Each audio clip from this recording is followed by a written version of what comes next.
ನಮಸ್ಕಾರ ಎಲ್ರಿಗೂ.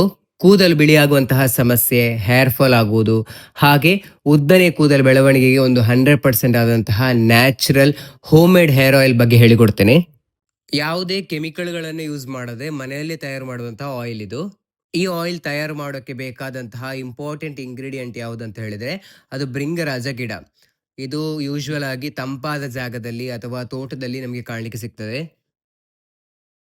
ಈ ಗಿಡವನ್ನ ಬೇರು ಸಮೇತ ತೆಗಿಬೇಕು. ಬೇರು ಸಮೇತ ತೆಗೆದು ಚೆನ್ನಾಗಿ ನೀರಿನಲ್ಲಿ ಕ್ಲೀನ್ ಮಾಡ್ಕೋಬೇಕು.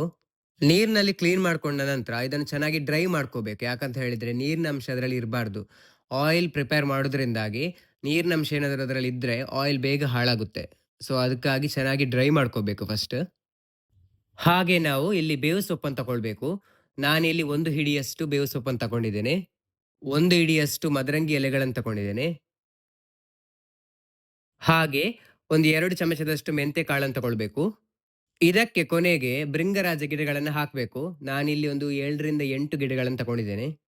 ನಂತರ ಇದನ್ನ ರುಬ್ಬಿಕೊಳ್ಬೇಕು. ನೀರು ಯಾವುದೇ ಬಳಸಬಾರ್ದು. ಹಾಗೆ ಡ್ರೈ ಆಗಿ ರುಬ್ಬಿಕೊಳ್ಬೇಕು. ಚೆನ್ನಾಗಿ ಹುಡಿ ಆಗ್ಬೇಕು. ನೋಡಿ ನಾನಿಲ್ಲಿ ತೋರಿಸ್ತಾ ಇದ್ದೇನೆ. ಈ ತರ ನೀವು ರುಬ್ಬಿಕೊಳ್ಬೇಕು.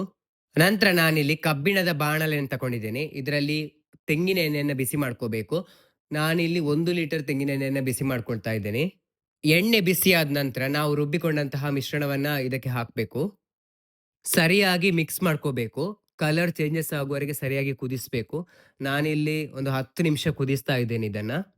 ನೀವಿಲ್ಲಿ ನೋಡ್ಬೋದು ಕಲರ್ ಚೇಂಜ್ ಆಗಿದೆ ಅಂದ್ರೆ ಬಾಯ್ಲ್ ಆಗಿದೆ ಅಂತ ಅರ್ಥ. ನಂತರ ಒಲೆಯಿಂದ ತೆಗೆದು ಅದನ್ನ ತಣ್ಣಗಾಗೋಕೆ ಹಾಗೆ ಬಿಡಬೇಕು. ಎಣ್ಣೆ ತಣ್ಣಗಾದ ನಂತರ ನಾನಿದನ್ನ ಸೋಸಿಕೊಳ್ತಾ ಇದ್ದೇನೆ. ಈ ಆಯಿಲ್ ಅನ್ನ ನೀವು ಗ್ಲಾಸ್ ಬಾಟ್ಲಲ್ಲಿ ಸ್ಟೋರ್ ಮಾಡಿ ಇಟ್ಕೋಬಹುದು. ಈ ಆಯಿಲ್ ಅನ್ನ ಡೈಲಿ ಯೂಸ್ ಮಾಡಿ. ರಿಸಲ್ಟ್ ತುಂಬಾ ಚೆನ್ನಾಗಿ ಬರುತ್ತೆ. ನಿಮ್ಗೆ ಗೊತ್ತಾಗುತ್ತೆ. ಇದೇ ತರದ ವಿಡಿಯೋಸ್ಗಳಿಗೆ ನಮ್ಮ ಚಾನಲ್ ಅನ್ನ ಸಬ್ಸ್ಕ್ರೈಬ್ ಮಾಡೋದನ್ನು ಮಾತ್ರ ಮರಿಬೇಡಿ. ನೆಕ್ಸ್ಟ್ ವಿಡಿಯೋದಲ್ಲಿ ಸಿಗೋಣ. Thank you.